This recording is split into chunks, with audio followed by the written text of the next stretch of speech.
Good morning, Miss May. My name is Jeremy, and I'm Jake. And today we're gonna do morning Miss May's Renai Revolution. We have to do that again.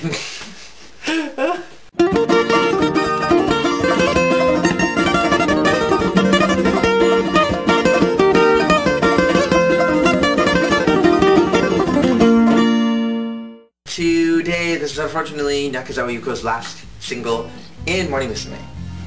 And Jacob is going to... I really like this song. I thought it was really cool. All together now, all together now. It's gonna become my new smell. I'm just gonna make a Morning Musume song composed of like all the pieces I can remember, which will be smile, smile, smile, all together now, all together now, smile, smile, smile, ooh, ooh, ooh, ah, ah, ah, ah, ooh, ooh, ooh, smile, smile, smile. Now for me, when I first heard Renai Revolution, I was super in love with the song, and I think I heard it so many times that I just got over it. And Morning Musume has this problem of taking a song that is popular and using it again and again and again and again. And even with Dream Morning Musume, it's been a problem where Renai Revolution, Love Machine, and The Peace have been constantly used. While they're all great songs on their own, being used so many times, you kind of just get over the fact that it's there. Hearing this single again and watching it with the music video, I actually really enjoyed it, and the love that I felt for it the first time that I saw it was actually reignited. Especially the fact of watching the video with the girls all done up with their crazy hair, and then being into a kind of softer looking video with the really beautiful dresses and skirts. And I loved the music video. I loved the dancing. I thought they all looked so good. So the first thing I said when we started the video was, they're all in pants! Parachute pants! Which, those were some kick-butt parachute pants. They were literally, they were like leather, and then they had like leather parachute parts. They were intense. The random like visor was cool, but then I really liked their I liked their costumes when they were all done up. And the outfits that they had that were just really nice looking. And they were flattering too, and Mari with her gorgeous curled hair, and Mari with the long hair, and like the giant sausage curls, and the dress with the fur. Yuko with her hair long and blonde and curled. I'm very sad that it's her last solo, but I'm very glad that they made her look so pretty and done up, because the last couple times Jeremy's told me this was so-and-so's last music video, I went, who? Who? You know, the person in the back. Although, let's talk for a minute about Kay's pimp hat. It was not a cowboy hat. It was not just a furry hat. That was, in fact, a pimp hat. Which means I have to do my customary what the music video was about. Clearly, the Morning Musume girls are all prostitutes because of the midriffs and the leather pants and the fur. They're all prostitutes, and Kay is their pimptress with her pimp hat. That has to be what this video is about. And they're space pimps, space prostitutes, and pimptress. You've just cost me every Morning Musume subscriber. Thank you for that. Jacob's crawling in my shot. This is my solo shot. This is my one solo that I get. I don't get solos, I get duets with Jacob. Jacob is the Abe of this group. So in the last two singles, we've seen a departure from Abe, and from what it was explained to me from one of my subscribers is that Abe was getting fat around the time in these music videos. That's just what was explained to me.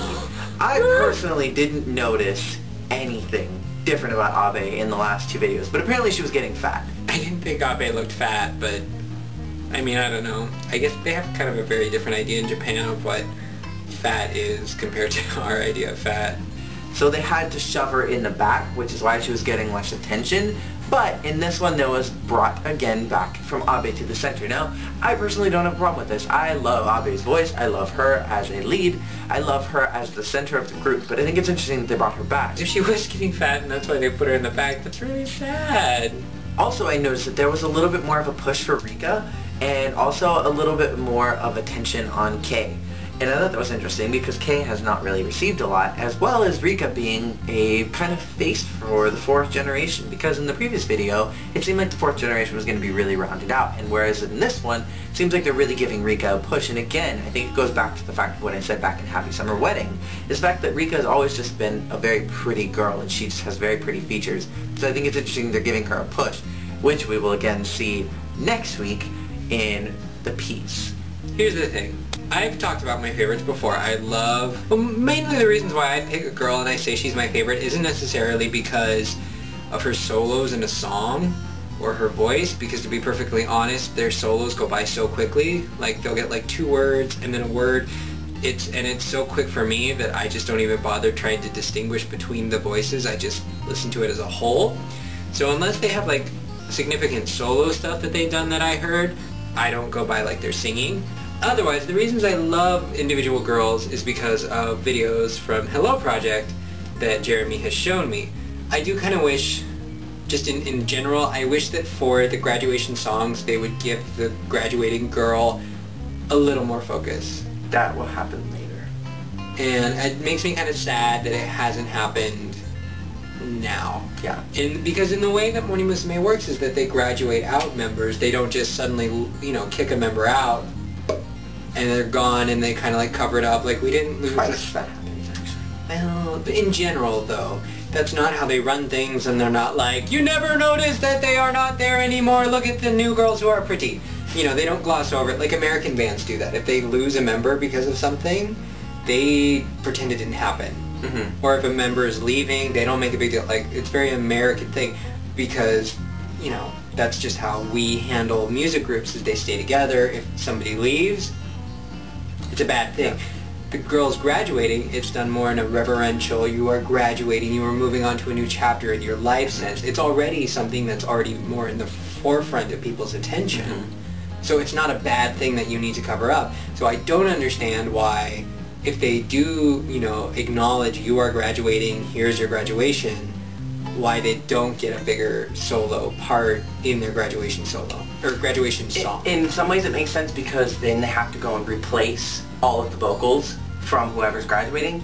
But I mean, I think even just FaceTime would have been good. FaceTime would have been plenty better, but I think Yuko got a lot compared to what she's been getting. Yes. So I appreciate that.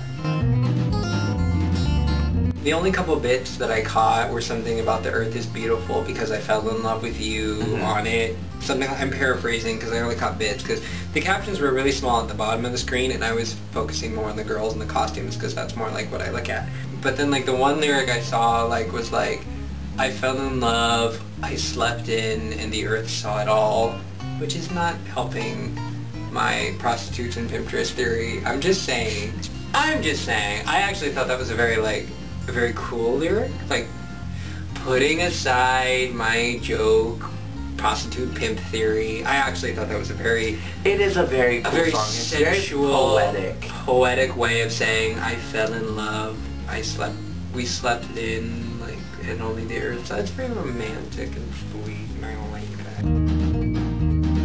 that. So let's talk about the English of the song. All together now. Okay, the awkward rap.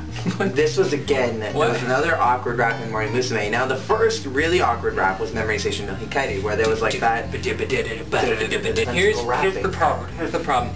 That very first rap, I could very clearly tell it was an American guy who spoke perfect English, who like, they were like, so, Morning Musume needs a rapper.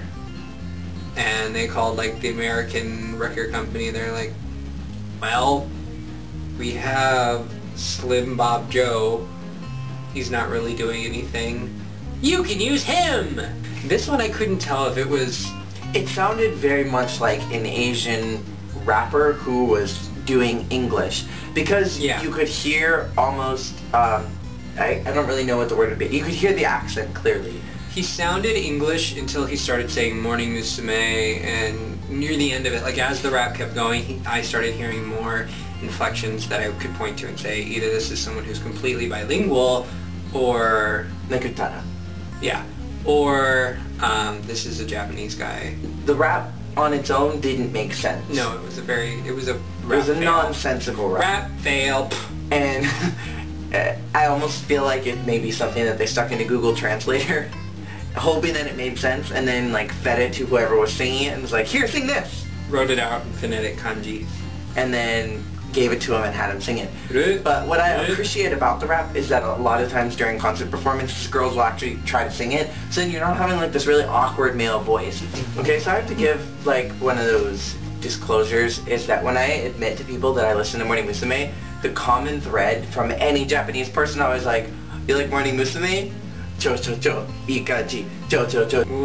So what's wrong with them referring to cho cho cho? Oh, it's not. There's nothing wrong with it. I'm just saying, like, that's the unanimous thing I always get. Like, when I mention that I listen to Morning Musume, that's like the song that people recognize. And I don't know what that is, like what the reason for that is for. Well, I mean, that's true of almost any artist. Lady Gaga. Poker Face. Katy Perry. Last Friday Night. Teenage Dream, California Girls. I don't know any of those. Well, I mean, I'm just saying. You think of the ones that have received a lot of airtime. You don't think of their obscure songs. Like, you don't go Lady Gaga and go, Teeth. So anyway, question of the day is... We want to ask you guys, when you guys think about Morning Musume, what is the very first song that comes to your head? Jacob asked me earlier to go through and list off all the songs that I can think of just off the top of my head. And like I said, most of my Japanese friends automatically refer back to Renai Revolution whenever I mention that I like Morning Musume. So, for you, what is the song that when you hear Morning Musume, what's the very first song that just pops in your head? But if smile, smile, smile, in the blue dress, I love my blue dress, how about you? That was my answer to the question of the day. What song do you think of? What song do you think of? What song do you think of? I don't know. I think of so many different songs. Like when I hear Morning Musume, the first song that comes in my head is Kanashimi Twilight, because that's the very first song of Morning Musume that I heard. And it's my favorite. I always think of Summer Night Town, because it's the only one he knows. Pizza! Hey! Itadakimasu!